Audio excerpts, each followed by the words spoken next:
Hi everyone, these notes are on volume of 3D shapes, so we're going to take a look at prisms, cones, and pyramids, but you're going to need two things with you before you start watching this video, so make sure you grab them. You're going to need your formula sheet, and you're also going to need your calculator. So it's really important that you make sure that you are doing the calculations as we go through this, just to make sure you know what's going on. Okay, so the first question should be nice and easy.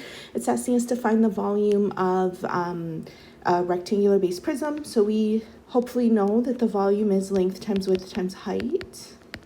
So this is the length, this is the width, this is the height. So here it would be 16 times 3 times 9. So plug that into your calculator for a second and see what you get. And you should get 432. Now, just a heads up, whatever the unit is right here, we need to take that into consideration. Now, volume is a 3D shape, so that means the unit would be in cubic units, power of 3. But also that should make sense to you because this is 16 feet, 3 feet, and 9 feet. So feet times feet times feet would be feet cubed. So this is our answer right here. Okay, but I want to bring your attention to the formula sheet for this question. Another way to find the volume of a rectangular base prism is to do the area of the base times the height. Why am I talking about this for a question that's this easy? Because sometimes you're going to see prisms that don't have bases that are rectangles, and you want to be able to figure out what to do. So another way that we could do this is find the area of the base. And the area of the base is 16 times 3, base times, or length times width, which is 48. And then to find the volume, we would just take the area of the base and multiply that by the height. And so I would say that this answer would be 48 times the height, which is 9. And you still end up getting 432 cubic feet. Okay? So the next one is a prism as well. What makes a prism is that the two faces, the two bases are going to be parallel to each other and equal. So for example, the bottom of this is a rectangle, excuse me. The top of this is a rectangle. They're parallel to each other and they're the same size. So here, even though it's not sitting on its base, this is the base because we also have another triangle back here that is the same size, okay? And they're parallel to each other. So what does that tell me? I have a triangular based prism. And so here's the formula for the area of a triangular based prism. Same thing, I could just do the area of the base, multiply it by the height, just like we did for the rectangular based prism. Or we could do base times length times height divided by 2. Just be careful because right here, normally when we find the area of a triangle, we would say base times height divided by 2. But here in the triangular prism, the height is how tall the prism itself is. And then the height of the triangular base is now called L for length, okay? So here we're going to say the volume is base times length times height divided by 2. And here our base is going to be 6.2. Our length is going to be 6, okay? These are for the area of the triangle. And then the height is going to be 3 because that is what connects my two bases together. So the height will always connect those two parallel bases together, just like this height of 9 right here connected those two bases together. Okay, cool. So then this would end up being what? 6.2 times 6 times 3. Right? Base is 6.2, length is 6, height is 3. Just plug that all in, divide that by 2. Take a second to plug that into your calculators and see what you get. And you end up getting 55.8 cubic meters. Now, just a reminder, we could also do the area of the base times the height. Now, to find the area of the base, you would do the base times the length divided by 2. And that's what this part of the formula is saying, right? That's the area of the base, and then the height is just the height, okay? All right, lastly, we're going to take a look at this last one right here, this last example in this one right here. It says a cylindrical gasoline storage tank. So I'm going to draw a picture of what's happening here.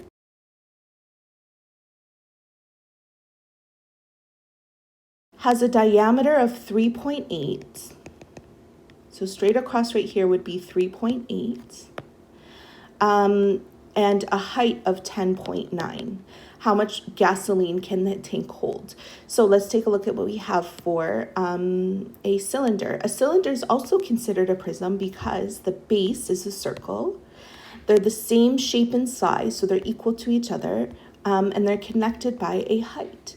So if you notice right here, the formula for the volume of a cylinder is the same as the volume of any prism, area of the base times the height. But we know that the area of a circle, because that's the shape of the base, is going to be pi r squared. So we could just do pi r squared times the height, or find the area of the circle first and then go from there.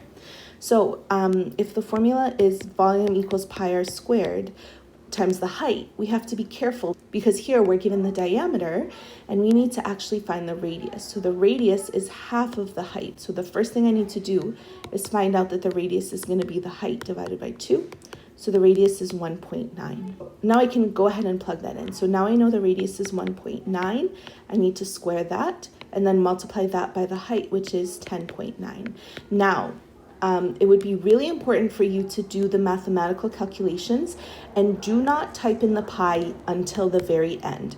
So right here, this is going to be pi times, and then I'm going to square that 1.9. And you get 3.61. And then you multiply that by 10.9. So then let's go ahead and do this multiplication here. So I'll type in 3.61 times 10.9. And then I end up getting 39.349. So what we would say here is that the volume is equal to 39.349 pi. And now I can go ahead and take that answer and multiply that by pi, and we'll round this to the nearest tenth and we'll see what we get. So type in answer times pi, and you'll end up getting 123.6185293.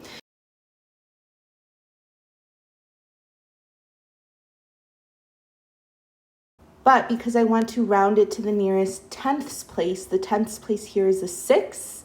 There's nothing that came after the 6, so my volume right here would still be 123.6, and then my unit would be feet cubed. All right, in example 2, it says to find the missing dimension in the figures below. So to find the missing dimension right here, we need to know the formula. So here we have a rectangular based prism. So our formula is volume equals length times width times height. And because this says to find the length and we don't know the length, that's going to be the unknown. So there are several different correct ways to do all of these questions here. I'm going to do each one in a different way, so you can kind of pick and choose whichever strategy you prefer to do here. So for this one right here, I'm going to just plug in my information. I know the volume, so I can plug that in right here.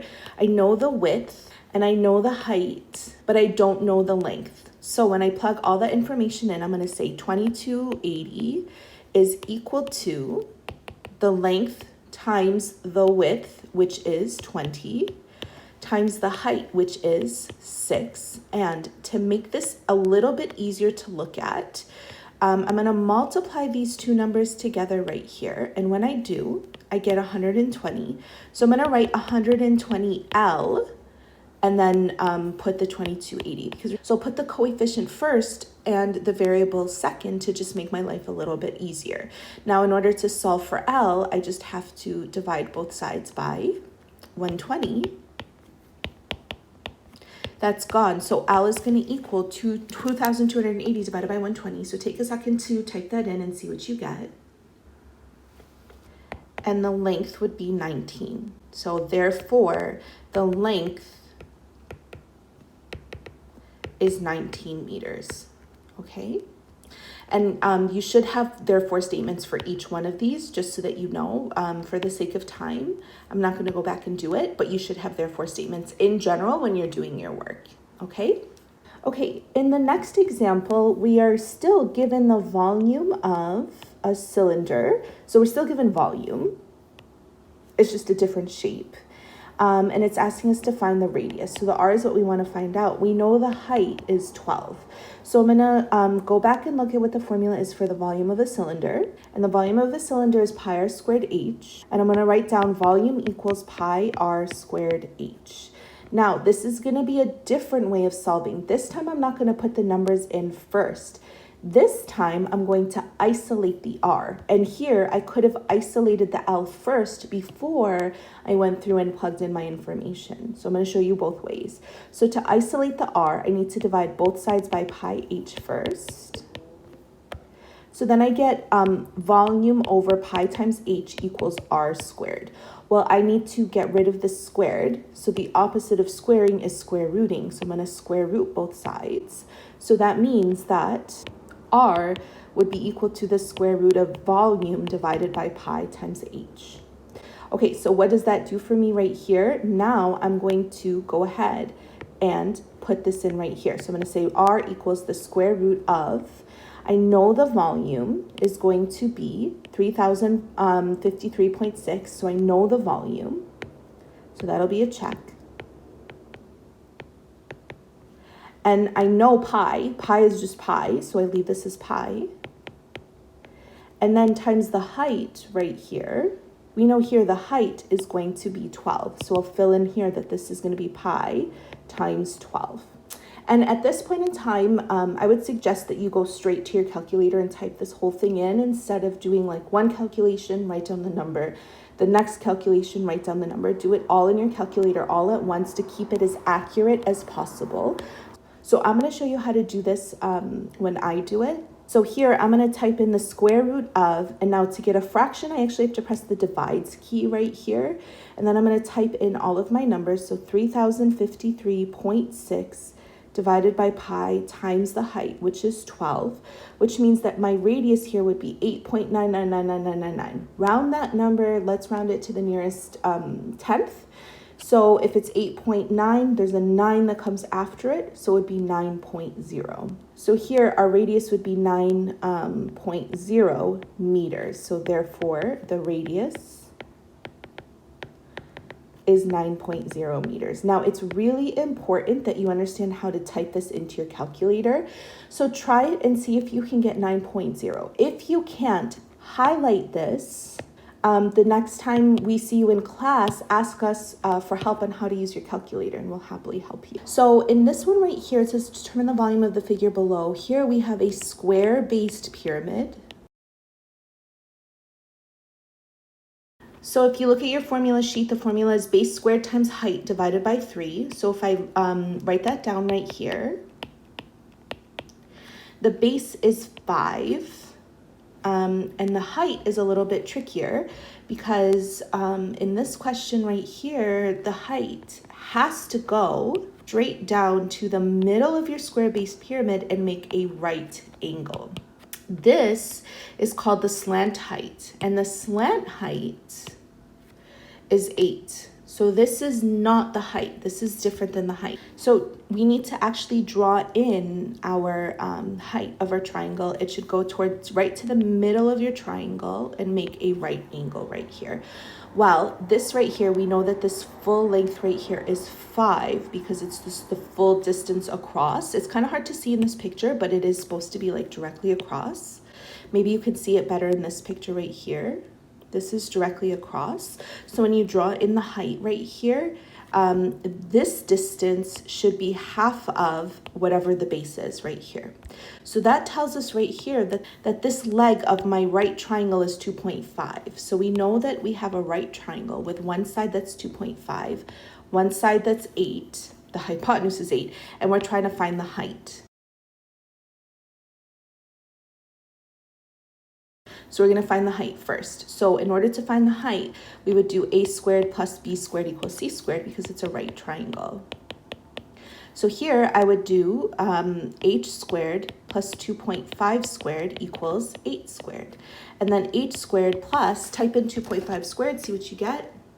You get 6.25. 8 squared is 64. I'm going through this pretty quickly because this lesson's not on Pythagorean theorem. I should subtract 6.25 from 64, and you get 57.75. Now, that means the height is going to be the square root of 57.75. But do not type this into your calculator. Leave it like this because this is not going to be our final answer. Once I find the height, I use this exact answer. I don't want to square root it because it's going to be ugly and disgusting and not fun to deal with. And I'm going to use that in my formula. So it's going to be base squared times the height divided by 3. So the volume here would be base squared, which is 5. So we would do 5 squared times the height, which we now figured out is the square root of 57.75.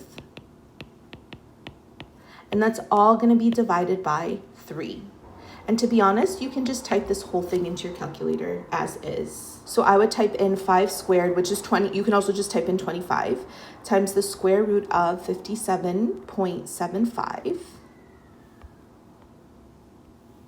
And that whole thing's going to be divided by 3. So that means that my answer here would be 63.3 if I were to round it to the nearest tenth. And this is in centimeters cubed. Okay. All right, lastly, our last example, a drumstick ice cream cone is 16.5 centimeters tall and has a diameter of 6 centimeters. How much filling does it hold? We're trying to find the volume of a cone. We're looking at a cone this time. And so the volume of a cone is pi r squared h divided by 3. So if you take a look at what we have here, it tells us that it has a diameter of 6. So here it tells us we have a diameter of 6. I'm just going to draw a quick sketch of this one more time right here, which means that we would have a radius of 3. And then it says that the height is 16.5. So we have everything we need to fill in right here. So I'm going to show another way, not really a different way, but just something that you can do to make your life easier here. I'm going to plug in my information. So 3 squared times the height, which is 16.5, all divided by 3. And I'm actually going to calculate what this whole entire thing is right here. So I'm going to take 3 squared, which is 9. I'm going to multiply that by 16.5. And then I'm going to divide that by 3, and I get 49.5. Does that mean my volume is 49.5? No, it means my volume is 49.5 pi. See how I'm dealing with the nice, pretty numbers before I introduce pi and make things really ugly? Then I can type that into my calculator. So everybody multiply 49.5 by pi. And rounded to the nearest tenth, you get 155.5 centimeters cubed. And now you're good to go. And that's it for this video. Make sure you let us know whatever questions you have in class, and we'll see you in class. Bye.